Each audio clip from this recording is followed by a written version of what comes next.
Good morning students. बच्चों, आज हम पढ़ेंगे कक्षा 7वीं की जो हमारी हिंदी की पाठ्य पुस्तक है वसंत, उससे पढ़ेंगे हम आज पाठ 11 रहीम के दोहे। तो बच्चों, इससे पहले भी मैं यह जो दोहे हैं वह आपको भेज चुकी हूँ, इसकी लिंक भेज चुकी हूँ।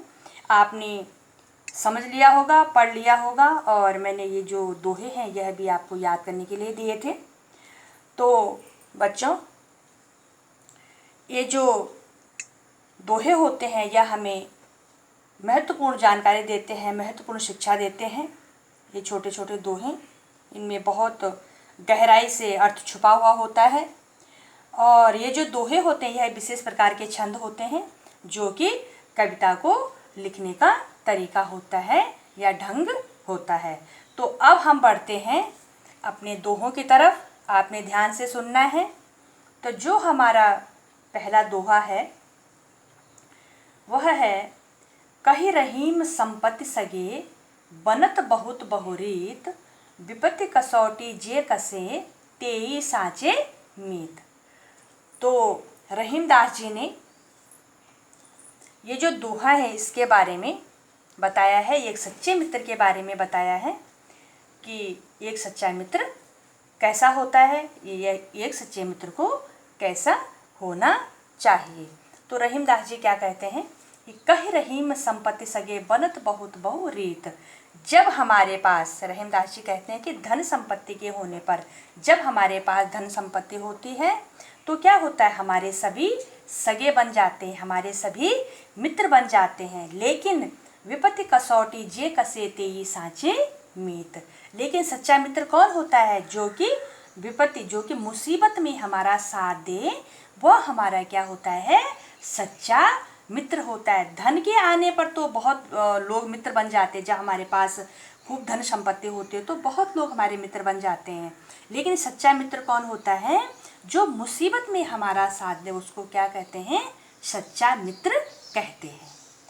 तो अब हम दूसरे दोहे की तरफ बढ़ते हैं।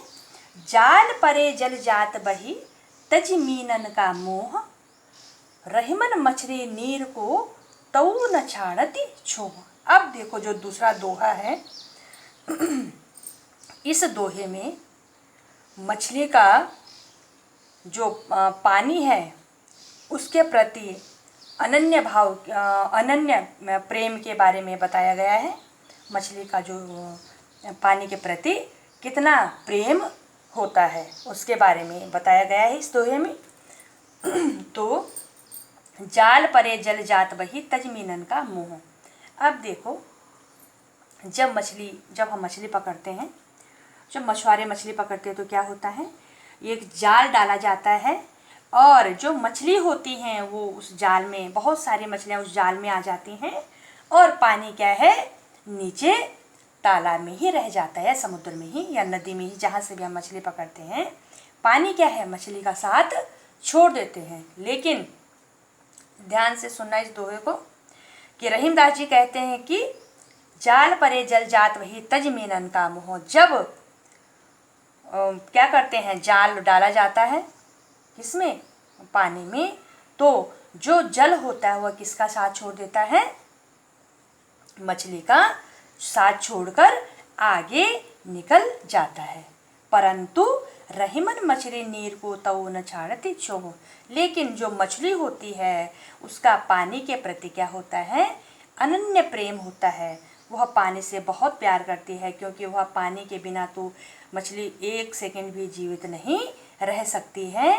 तो इसलिए मछली का पानी के प्रति अनन्य क्या होता है, प्रेम होता है, और वह पानी का क्या करती है, साथ नहीं छोड़ती है और इसके वियोग में अपने प्राण दे देती है, या पानी के बिना अपना प्राण, अपना शरीर का त्याग कर देती है। कौन, मछली। अब है दूसरे दोहे की तरफ हम बढ़ते हैं। तरवर फल नहीं खात है सरवर पियत न पान, कहे रहीम पर काजित संपत्ति संचही सुजान। अब देखिए, ये जो दोहा है इसमें रहीमदास जी ने परोपकार के विषय में बताया है कि परोपकार क्या होता है और कैसा होना चाहिए। तो तरवर फल नहीं खाते, जिस प्रकार पेड़ अपना फल स्वयं नहीं खाते हैं। सरवर पियत न पान, जो तालाब होता है वह अपना जल, अपना जो पानी है स्वयं नहीं पीते हैं, खुद नहीं पीते हैं। कहे रहीम पर काजित संपत्ति संचयी सुजान।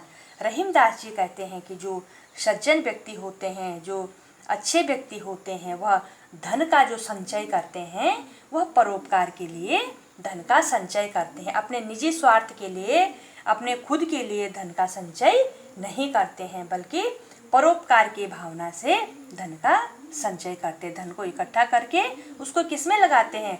परोपकार में लगाते हैं, दूसरे की भलाई में लगाते हैं। जहाँ पर जरूरत पड़ती है वहाँ पर क्या करते हैं? उस धन का उपयोग करते हैं। कौन? जो सज्जन व्यक्ति होते हैं। अब बढ़ते हैं हम चौथे दोहे की तरफ। थोथे बादर क्वार के जो रहीम गहरात, धनी पुरुष निर्धन भये करी पाछली बात। अब जो यह दोहा है, इस दोहे में रहीमदास जी ने धनी, जब कोई धनी व्यक्ति निर्धन हो जाता है तो उसके बारे में बताया है। ठीक है, तो धनी व्यक्ति को किसके बारे में बताया है? क्वार के, जो अश्विन मास के जो बादल होते हैं उनकी भांति बताया है, उनके जैसे बताया है। कैसे होते हैं अश्विन मास के बादल? अश्विन मास के जो बादल होते हैं वह क्या होते हैं? केवल गरजते हैं और बरसते नहीं हैं। तो बच्चों, इसका जो अर्थ है, भावार्थ समझ लीजिए। रहीमदास जी कहते हैं कि थोते बादर क्वार के ज्यों रहीम गहरात, धनी पुरुष निर्धन भये करी पाछली बात। थोथे बादर क्वार के, जिस प्रकार के अश्विन मास के बादल घिर जाते हैं। थोथे मतलब खाली होते हैं, जो मतलब केवल उनमें कुछ पानी वानी कुछ नहीं रहता है, केवल जो खाली बादल होते हैं वो क्या होते हैं? घिर जाते हैं, लेकिन कभी बरसते नहीं हैं। जो अश्विन मास के बादल होते हैं, बहुत बादल छा जाते हैं, लेकिन वो क्या होते हैं? ऐसे ही बादल होते हैं, उन बादलों से क्या बारिश नहीं होता है। उसी प्रकार धनी व्यक्ति, धनी पुरुष निर्धन भये करी पाछली बात। जब धनी व्यक्ति निर्धन हो जाता है या धनी पुरुष निर्धन हो जाता है तो वह क्या करता है? वह अपनी पुरानी बातों को नहीं भूलता है और अपनी पुरानी बातों को बार बार दोहराता रहता है या अपनी पुरानी बातों का बखान करता रहता है। अब बढ़ते हैं हम दोहा नंबर 5वें की तरफ।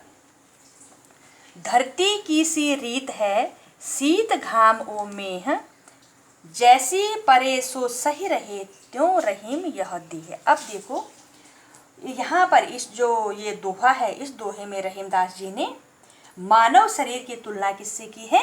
धरती से की है। मनुष्य का जो शरीर है उसकी तुलना किससे की है? धरती से की है। तो अब इसमें ध्यान से देखिए, ध्यान से समझिए। धरती की सी रीत है शीत घामों में, जिस प्रकार हमारी धरती, हमारी पृथ्वी क्या है? शीत घामों में का मतलब होता है वर्षा, शीत का मतलब होता है ठंडा। ठंडी गर्मी और बरसात को क्या कर लेती है हमारी धरती?